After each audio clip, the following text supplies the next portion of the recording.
Bismillahirrahmanirrahim. Assalamualaikum warahmatullahi wabarakatuh. Alhamdulillahi rabbil alamin. Wal aqibatu lil muttaqin wala udwana illa 'alal zalimin. Hasbunallah wa ni'mal wakil wa ni'mal maula wa ni'man nasir wa la hawla wa la quwwata illa billahil aliyyil azim. Asyhadu an la ilaha illallah wa asyhadu anna Muhammadar Rasulullah. Allahumma salli wa sallim ala sayyidina Muhammad wa ala alihi wa sahbihi ajmain, amma ba'd. Alhamdulillah, puji syukur kita panjatkan kehadirat Allah Subhanahu wa Ta'ala, Tuhan yang senantiasa melimpahkan rahmat dan karunia-Nya sehingga kita kembali bersua, bertemu dalam rangka melaksanakan pengajian rutin kita, dalam rangka pengembangan potensi diri kita maupun potensi-potensi lain yang ada di lingkungan kita. Salam dan selawat atas curahan kita kepada Nabiullah Muhammadun sallallahu alaihi wasallam, Nabi dan Rasul diutus Allah di permukaan bumi dalam rangka memperbaiki dan menyempurnakan akhlak manusia, sebagaimana dijelaskan dalam hadisnya, innama bu'istu liutammima maqarimal akhlak. Bapak Ibu, para pemirsa budiman yang dirahmati oleh Allah Subhanahu wa Ta'ala, pada pengajian kita hari ini kita akan membahas tentang unsur-unsur manusia sendiri. Allah Subhanahu wa Ta'ala menciptakan manusia terdiri dari dua unsur atau dua dimensi, yaitu dimensi jasmania dan dimensi rohania, ataukah unsur jasmania dan unsur rohania. Kedua unsur atau dimensi ini itu saling terkait antara satu sama lain. Keduanya berfungsi bersama-sama dalam rangka melaksanakan berbakti kepada Allah Subhanahu wa Ta'ala. Alastu, berbakti kepada Allah Subhanahu wa Ta'ala sesuai dengan tujuan Allah menciptakan manusia sendiri. Kaum muslimin rahimakumullah, mari kita lihat dimensi pertama, yaitu atau unsur pertama, yaitu unsur jasmania. Unsur jasmania itu ada manusia membutuhkan sandang, pangan dan papan. Manusia membutuhkan makan, minum. Manusia membutuhkan tempat tinggal, tempat hidup dan tempat berteduh. Itu. Oleh karena itu, dalam rangka mewujudkan sandang dan pangan dan papan tadi itu perlu ada upaya. Mata kita membutuhkan energi, telinga kita membutuhkan energi, tangan dan kaki kita membutuhkan energi, ya, dan seluruh komponen dalam tubuh kita membutuhkan energi. Jadi, oleh karena itu kita selalu dan senantiasa berupaya untuk mewujudkan atau melaksanakan atau mencari suplai untuk memberikan energi pada anggota tubuh kita. Dengan melaksanakan segala aktivitas, segala kegiatan sebagai seorang pelaut, selalu senantiasa mencari ikan di laut, tidak mengenal pagi, siang, dan malam. Sebagai seorang bapak lele atau ke ibu-ibu menjual di pasar, tidak mengenal siang dan malam, berpakaian setengah basah dan setengah kering, tidak dihiraukan karena demi untuk kepentingan membutuhkan kebutuhan jasmania tadi itu, dan melaksanakan kegiatan-kegiatan rutinitas lainnya, ya, menjual, membeli, berdagang, melaksanakan kegiatan-kegiatan yang menguntungkan kehidupan setiap individu manusia dalam rangka memenuhi kebutuhan daripada anggota tubuh kita itu. Ini yang dilaksanakan, inilah yang dilakukan oleh setiap kita, setiap individu dalam rangka memenuhi kebutuhan hidup kita itu sendiri. Oleh karena itu, saya menyampaikan kepada kita, dalam melaksanakan aktivitas kita sebagai manusia untuk memenuhi kebutuhan jasmania, perlu ada dasar kita, perencanaan kita yang matang dalam rangka membutuhkan itu. Tanpa perencanaan kita dengan matang, maka tidak bisa dilaksanakan yang baik. Dengan kata lain, punya niat yang ikhlas, punya niat yang suci dalam rangka mencari sandang dan pangan papan tadi itu, sebagaimana sabda Rasulullah SAW, inna amalu binniyat, sesungguhnya setiap pekerjaan itu didahului dengan niat, sehingga apa yang kita laksanakan itu bisa berjalan secara efektif dan efisien, dapat mencapai tujuan sendiri.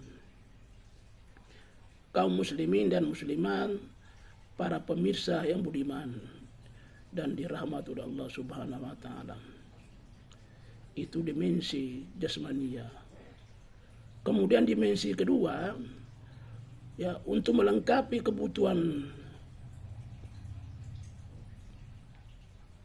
kebutuhan jasmani kita, memang perlu ada dimensi kedua, itulah dimensi rohania. Mata, tangan, dan telinga membutuhkan energi, kaki membutuhkan energi, jiwa kita itu membutuhkan energi, roh kita membutuhkan energi, yaitu yang kita kenal dengan unsur rohania. Oleh karena itu, selain kita melaksanakan unsur-unsur jasmani, menyiapkan sandang dan pangan, papan dan sebagainya dalam rangka membutuhkan kebutuhan rohani jasmania, maka kita juga harus menyiapkan energi yang dibutuhkan rohani kita, yaitu melaksanakan nilai-nilai ajaran agama yang diajarkan oleh Allah Subhanahu wa taala melalui Rasulullah sallallahu alaihi wasallam. Salah satu dimensi rohania yang diajarkan oleh Rasulullah SAW yaitu adalah perintah sholat 5 waktu sehari semalam. Sholat merupakan tiang agama. As-sholatu imaduddin, faman aqamaha faqad hadamaddin. Barang siapa tidak mendirikan sholat, maka dia akan menentukan tiang agama. Bapak Ibu hadirin yang saya muliakan, bahwa sholat itu tidak sama dengan perintah ibadah yang lain.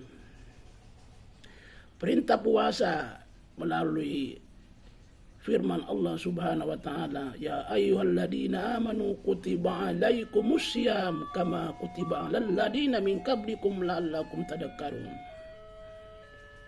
Perintah zakat, khudh min amwalihim shadaqah tutahhiruhum wa tuzakkim biha.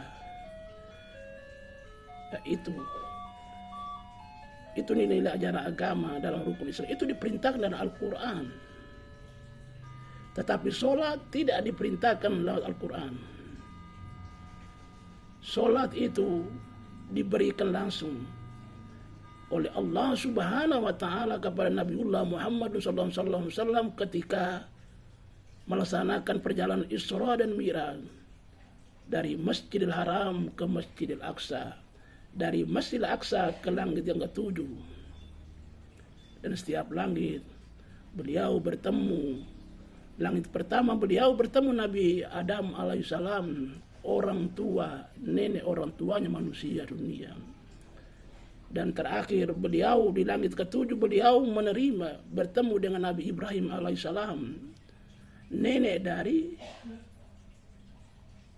para manusia.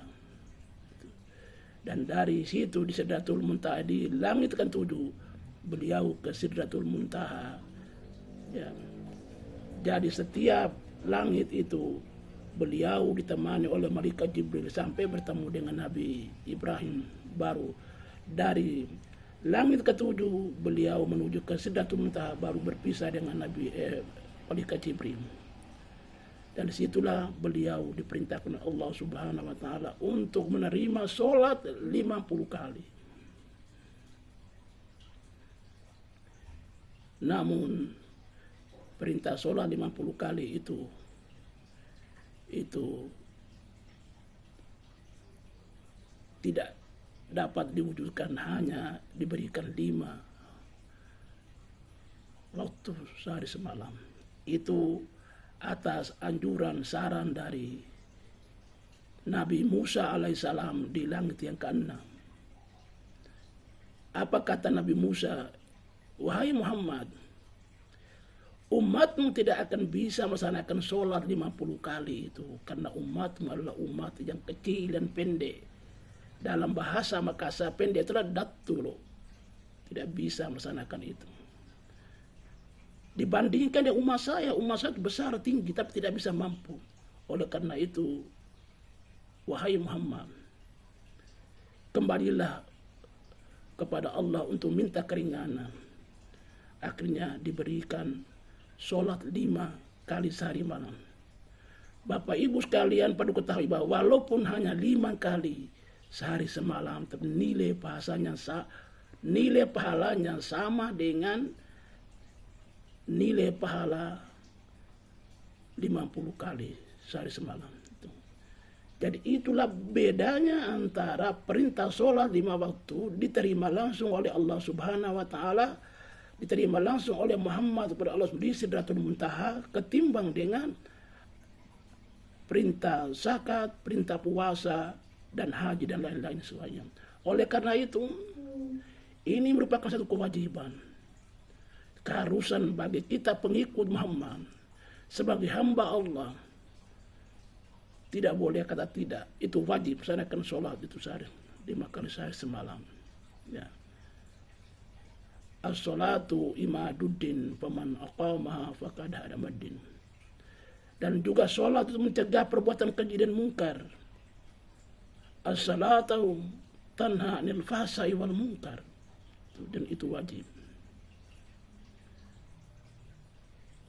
Dan apabila bapak-bapak ibu sekalian dalam melaksanakan aktivitasnya sebagai manusia, mencari nafkah untuk memenuhi kebutuhan jasmania, lalu mendengar kumandang azan di masjid, Allahu Akbar, Allahu Akbar, ataukah ucapan iqamat, hayya 'alas shalah, hayya 'alal falah, qad qamatis shalah, qad qamatis shalah, tinggalkan itu pekerjaan dunia itu.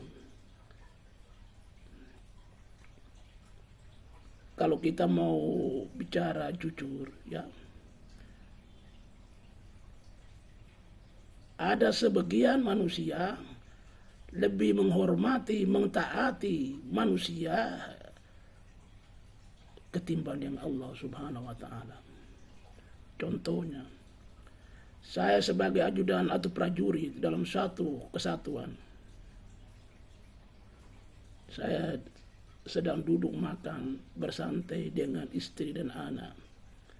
Tiba-tiba telepon komandan, ajudan segera menghadap. Dia tinggalkan sanda gurau, makan minum dengan anaknya, langsung menghadap komandan. Kalau tidak demikian, dia akan beri sanksi, bahkan dipecat, bahkan diturunkan pangkatnya dari itu. Itu contoh daripada kehidupan kita. Tetapi kalau Allah memanggil kita, kita masih tidak mau menempatkan waktu panggilan itu, bahkan kita tunda.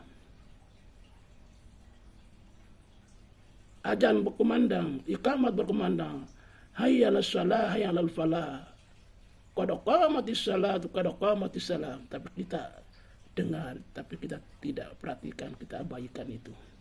Padahal panggilan Allah itu adalah panggilan kemenangan. Mari menuju kemenangan.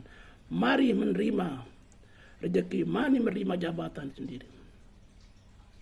Tapi kalau komandan, pimpinan yang panggil,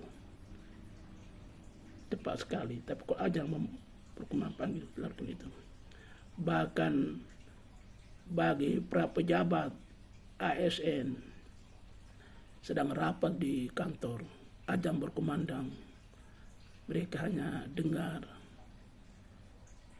sambil lalu, sambil rapat. Ini ironisnya bagi kita umat manusia, khususnya umat Islam, masih ada orang-orang seperti itu. Padahal ajaran agama kita mewajibkan kita sholat.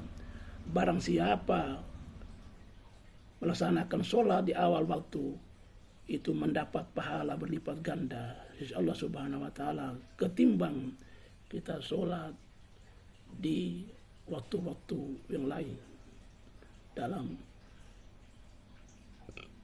waktu sholat yang sama. Jadi itu sholat 5 waktu adalah wajib bagi kita untuk melaksanakan itu.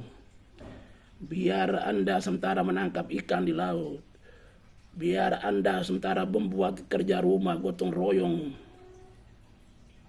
tapi kalau sholat mengumandang, hentikan pekerjaan itu, karena memang itu adalah kewajiban kita sebagai hamba Allah. Wa ma khalaqtul jinna wal insa illa liya'budun. Allah menciptakan kamu itu adalah tujuanlah berbakti dan mengabdi kepada Allah Subhanahu wa Ta'ala. Sekali lagi, tinggalkanlah kalau azan sudah mengumandang. Kita, kaum muslimin, para pemirsa yang budiman yang saya hormati, itulah nilai sholat. Apa hubungan antara dimensi jasmani dan rohani? Jadi antara dimensi jasmani dan rohani itu saling berhubung, berkaitan itu. Kalau jiwa Anda sehat, fisik Anda sehat, jasmani Anda sehat, maka Anda siap dan selalu melaksanakan sholat 5 waktu sehari semalam. Anda beraktivitas itu, jadi saling berkolaborasi. Kedua-duanya saling berkolaborasi dalam rangka mensukseskan, mewujudkan cita-cita kesejahteraan lahir dan batin, dunia dan akhirat. Itu kedua dimensi saling berkaitan itu. Bapak Ibu, para pemirsa budiman yang saya hormati, selanjutnya saya ingin memesankan pesan langit kepada kita semua. Dan ini kita sudah sering lakukan, tapi kita tidak pahami, kita abaikan. Itu. Di dalam sholat ada anjuran dari hadis Rasulullah, bahkan itu disepakati para ulama, mengatakan bahwa kita selalu senantiasa meminta keselamatan dunia dan akhirat. Akhirat dalam arti kata bahwa hindari kami dari siksaan api neraka dan masukkan kami ke surga. Oleh karena itu, para ulama sepakat bahwa atas petunjuk Rasulullah SAW, bahwa ketika Anda melaksanakan sholat 5 waktu, jangan lupa membaca doa sebelum Anda berdoa, mengucapkan Allahumma ajirna minan nar. Anda ucapkan ini, Allahumma ajirna minan nar, selama 7 kali. Itu di setiap sholat. Bahkan lebih dikhususkan lagi pada sholat maghrib dan sholat subuh. Jadi sebelum kita berdoa, kita mengucapkan Allahumma ajirna minan nar, Allahumma ajirna, selamat, kurang lebih 7 kali, baik di sholat maghrib maupun di sholat subuh. Pertanyaannya, kenapa hanya di sholat maghrib dan sholat subuh? Jawabannya adalah bisa saja dilaksanakan di 3 waktu yang lain, dan itu bisa sampai 3 kali. Tapi kalau khusus untuk sholat maghrib dan sholat subuh, itu wajib 7 kali. Ini salah satu kita berdoa menghindari dari siksaan api neraka. Timbul pertanyaan lagi, kenapa hanya subuh dan maghrib saja? Kaum muslimin jamaah pengajian yang dirahmati Allah Subhanahu wa taala. Jawabnya adalah waktu kematian kita hanya 2 waktu, yaitu waktu waktu siang dan waktu malam. Jadi kita meninggal itu hanya 2 waktu saja, waktu siang dan waktu malam hari. Kalau kita mengucapkan Allahumma ajirna minan nar pada maghrib, sholat maghrib, maka antisipasi apabila kita meninggal di malam hari. Dan kita mengucapkan Allahumma ajirna minan nar 7 kali di subuh hari, maka antisipasi apabila kita meninggal di siang hari. Nah, itu. Oleh karena itu, jangan kita tinggalkan sholat, jangan kita alpakan itu membaca Allahumma ajirna minan nar. Itu anjuran Nabi dan kesepakatan para ulama dalam hal itu. Itu pesan langit. Pertanyaannya, kenapa hanya 7? Jawabannya para ulama bahwa 7 itu adalah angka kesempurnaan. Sama dengan Allah menciptakan 7 lapis langit dan 7 lapis bumi dan 7 lainnya. Itu angka kesempurnaan daripada apa yang tersanakan itu. Oleh karena itu, lewat kesempatan ini, Bapak Ibu para audiens yang berbahagia, mari saya mengajak kita imbangkan antara dimensi jasmani dan rohani, ya. Jasmani dan rohani dalam rangka meningkatkan kesejahteraan hidup kita baik di dunia maupun di akhirat, meningkatkan kesejahteraan lahir dan batin kita, dan melaksanakan sholat 5 waktu sehari semalam sebagaimana tujuan diciptakan Allah Subhanahu wa taala pada kita.